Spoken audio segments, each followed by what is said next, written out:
I am the luckiest woman in the world lately because I have been getting to connect with women from all over the globe about them being in the book Modern Day High Priestess. And today I get to be with Jennifer Amaral. Carrasco is your other last name that I used in the post. Yeah, yeah. and you're a multifaceted, multidimensional go-getter, modern day high priestess, shaman, successful business owner, an ex pro athlete in bodybuilding. Like, you have done so much in your life.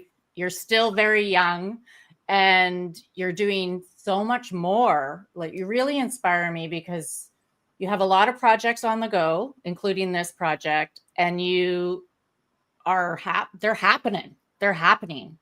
So tell us a bit about yourself and all of these projects that you have on the go.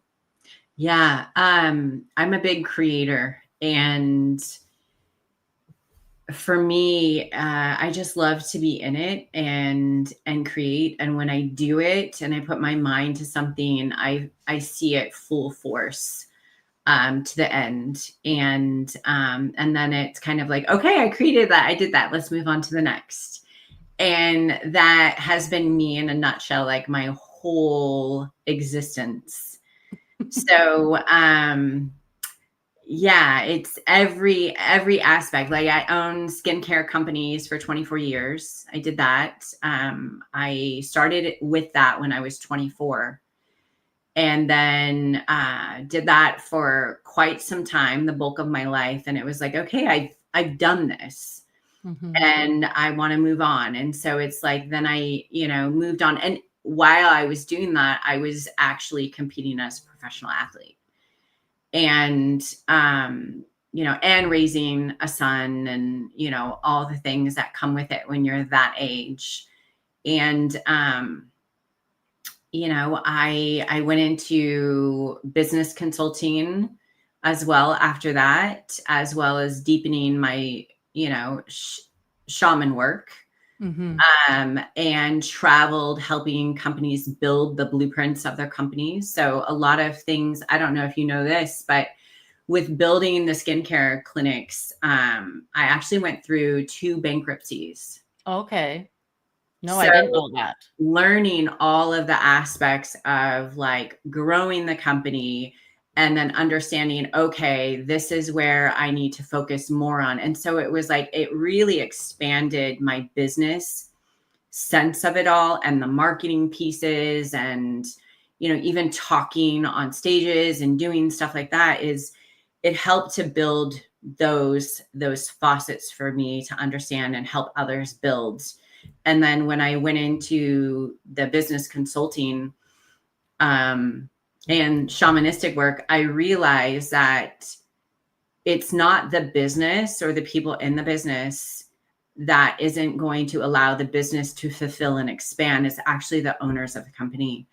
And then I realized, okay, this is where I have to go in deeper. And so then I went and finished my master's in neurolinguistics programming, and then also went through Psych K and went through a lot of understanding the brain, the context, limiting beliefs that people carry, which helped me in, the plant medicine industry, but also helped me with dealing with clients to get them out of their looping patterns to fulfill their business.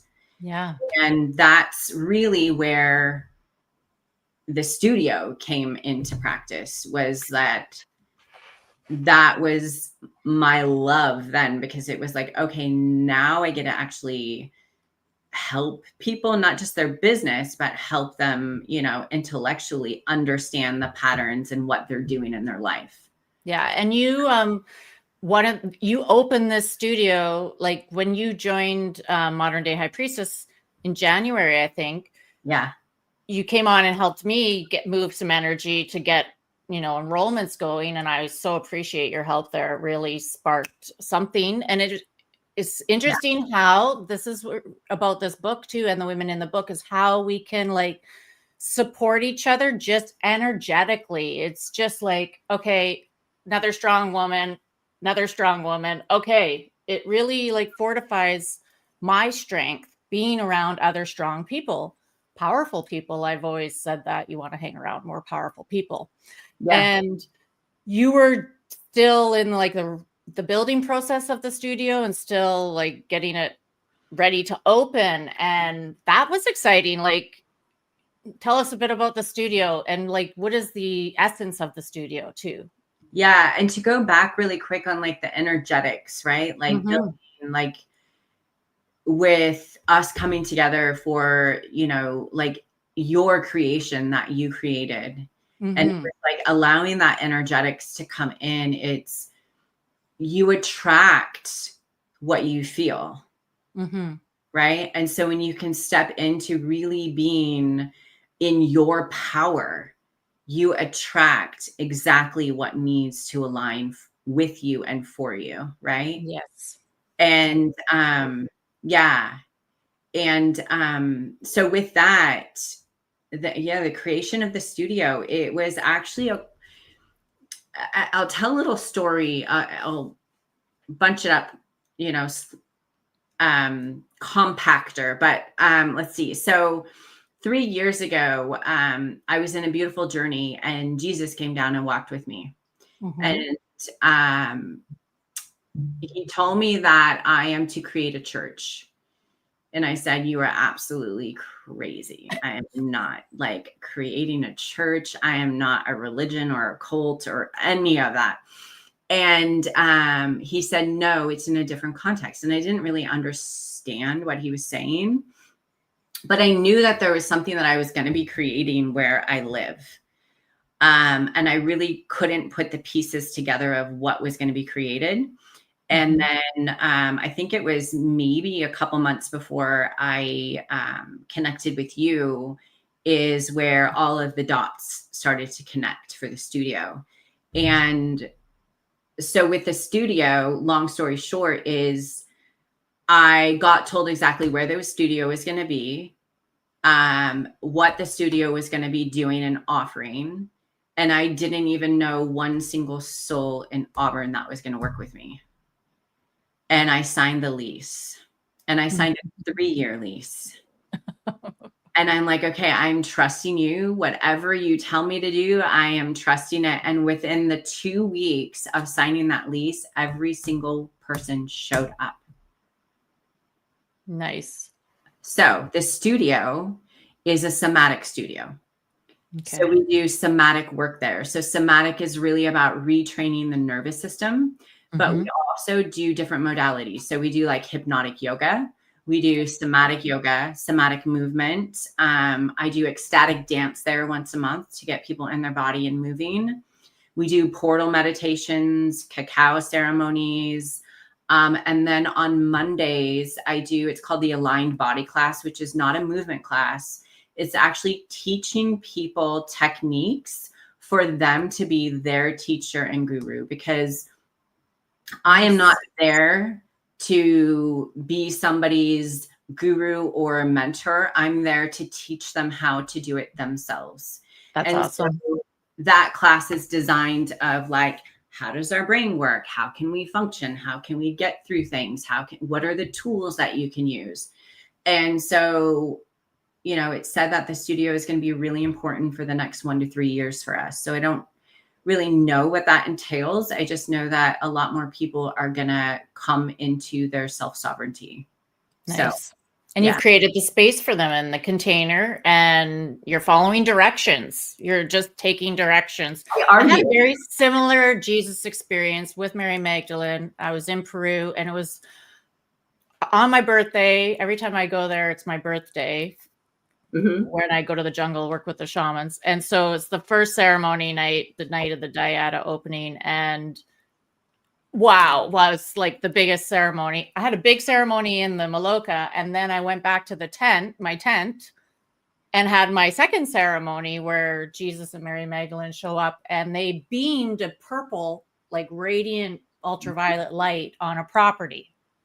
That this was 5 years ago or 6 years ago now. And showed me I was going to have this place, and it's going to be, they want it so that they can come work through it here and all of that. And I'm like, okay. Like all the instructions were coming in, and I really had no idea how I was going to make that happen.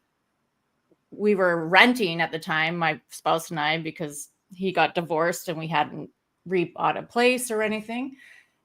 And I just let everything, I see it, it's going to happen. And I just let the manifestation happen on its own. And a year ago, we got this place. And this weekend, I just did my first private ceremony with I private mentor and I do private ceremonies. That's my specialty. Mm-hmm. And oh my God, like, I mean, totally just like, wow, there's the purple neon light. I see it all. And we have the plans and we're getting bids from builders now and it's coming.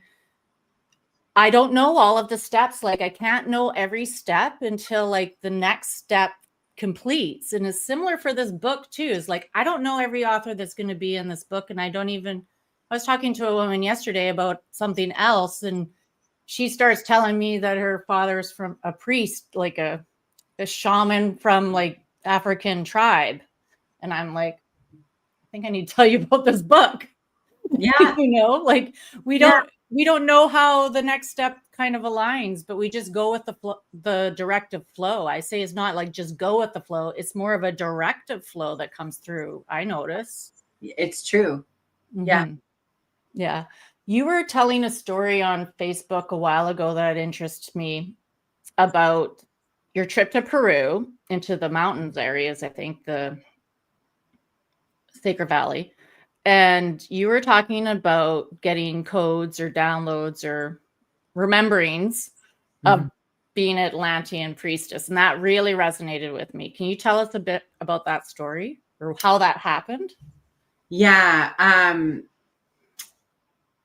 So the first time that I went to Peru, my first trip to Peru, we went over to Lake Titicaca. Mm-hmm. So we did like the Moo experience, Lake Titicaca and all of that. And, it was the most beautiful experience. But I also remember this picture that I've had in my mind.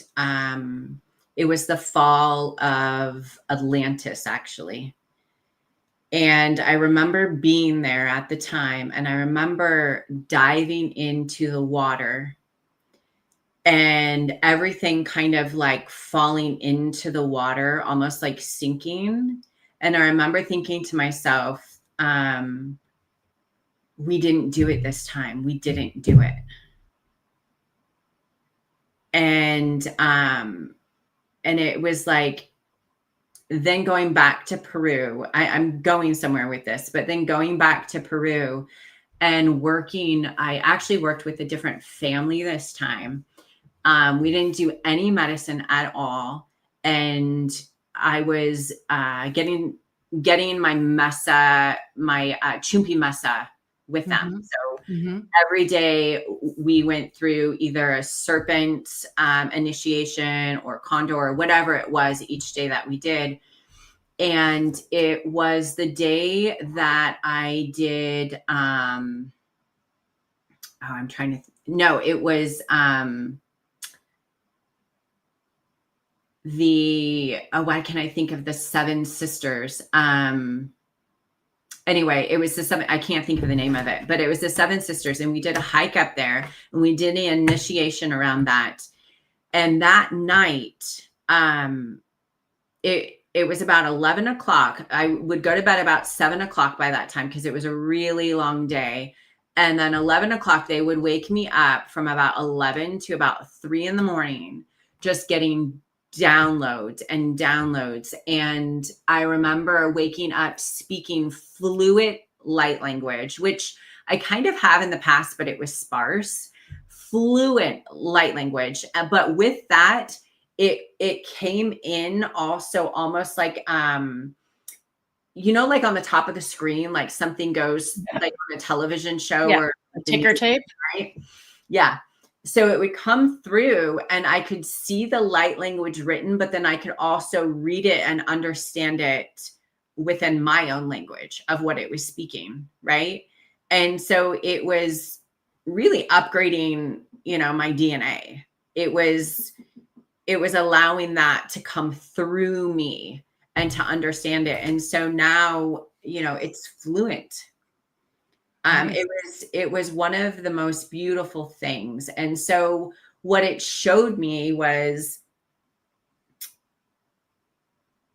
I had the fall from the Atlantean times when I was there to actually help the civilization get out of it. And it was just too late. It was too late. It was too late. And that was the fall of Atlantis. Right. So your mission wasn't completed. It wasn't completed.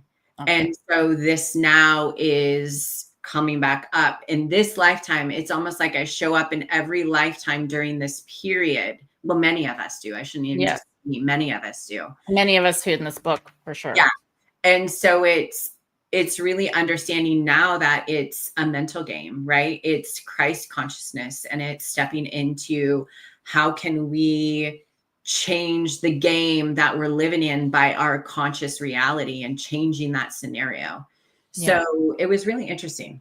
Wow. Yeah. And just getting it's like you knew it all along. Like you've been knowing this since you're a little girl. You've been having rememberings, like things will tell you this. And then you're like, really? And then there's just so many confirmations. There's just so many confirmations that you can't deny it anymore. Yeah. And same for starting this book. Is like when I was in my 20s, I was practicing a lot of deep inner work from books because I didn't have anybody really, nobody, there wasn't people like us around a lot. And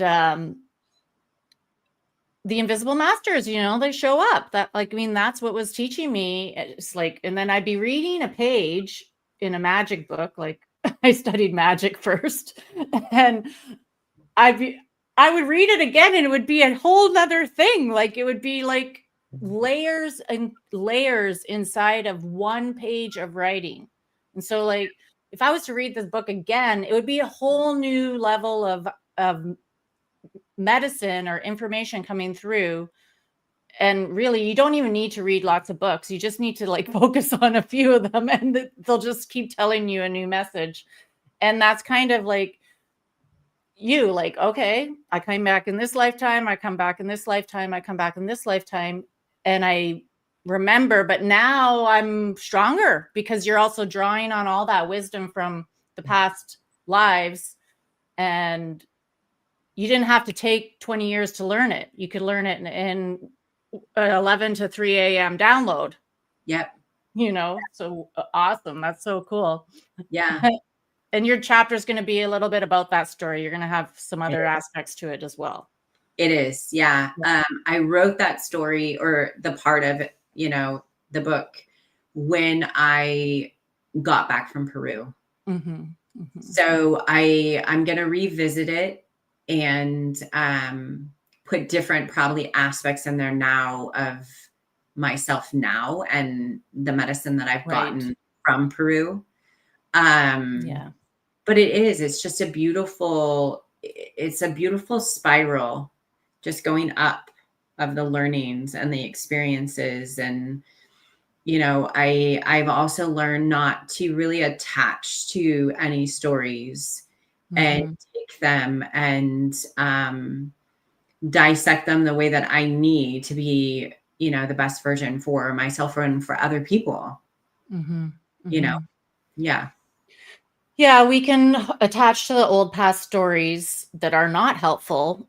And I think that's the great collective doing that. And, and there's some rogue warriors like us, like, okay, let's write a new story here. We don't want the same story happening again and again and again.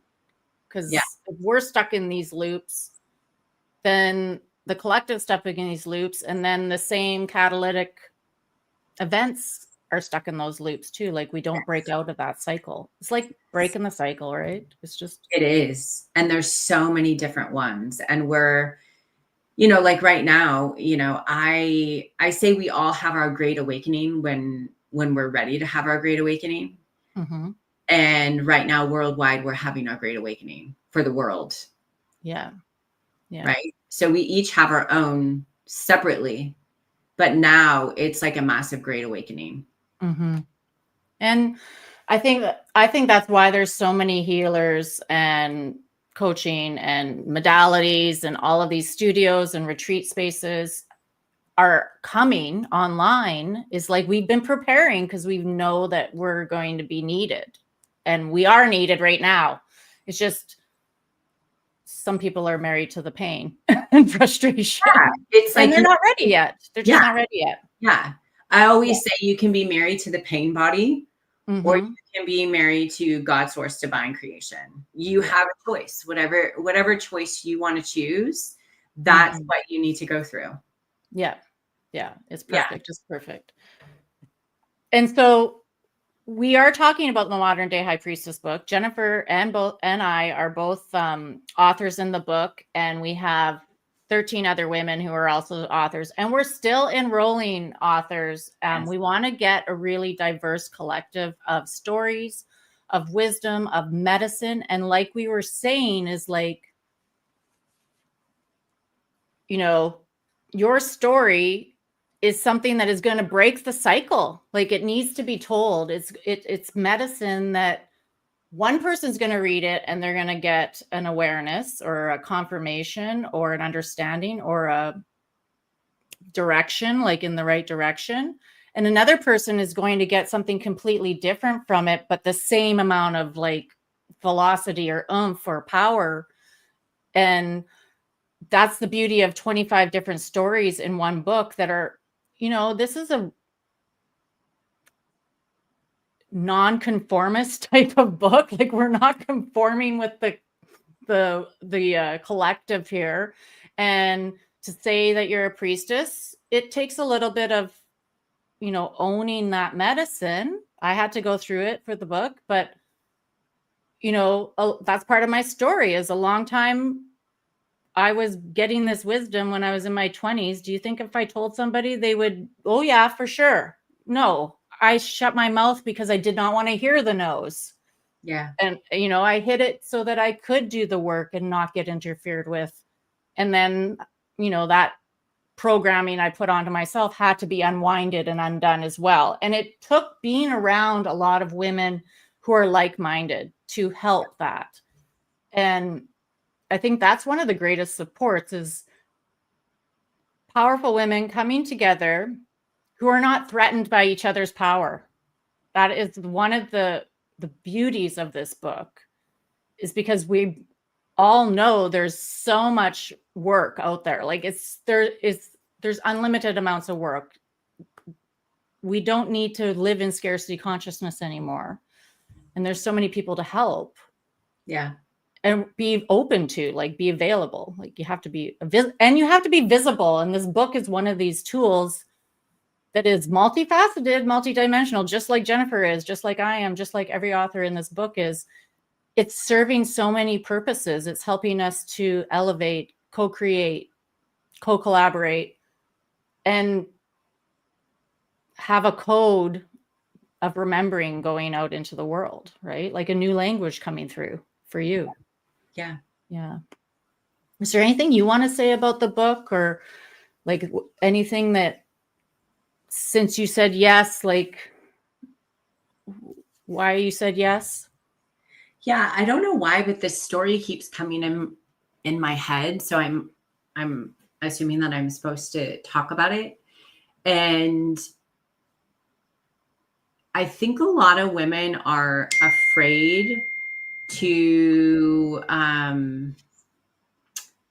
be their authentic self and be who they are and truly open up and talk about these things.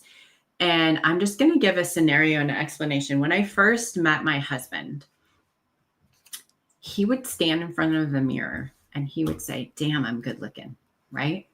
Or he would look at pictures of himself and think things. And I would be like, oh my God, this man is arrogant.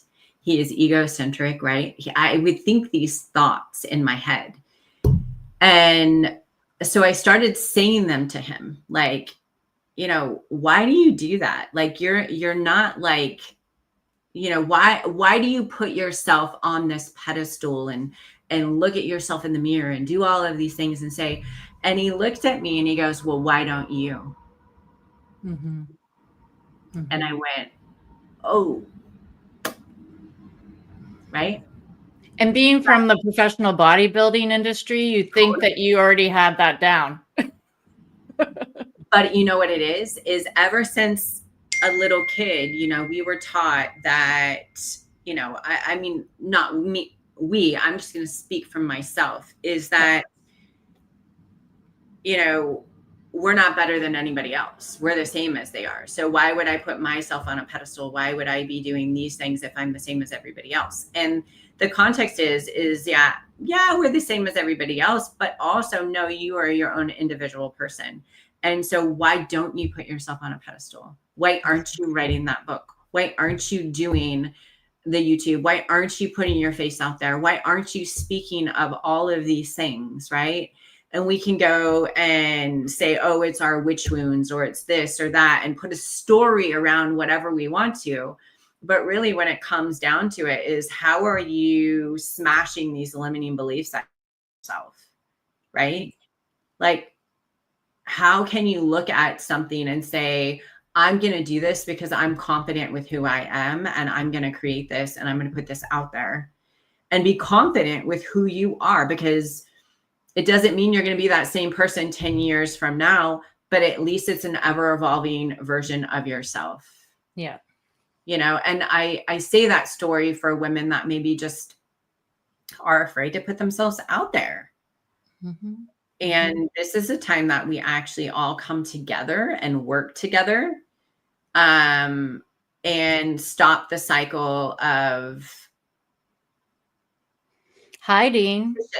Being small. You know? Yeah. What cycle did you say? Sorry, I interrupted you. No. I don't want to say competition, but almost like, well, that girl knows more than I do, so I'm not going to share the things that I need. Well, you're going to help somebody else with certain aspects, whether you realize it or not. So speaking your truth in your word is beautiful.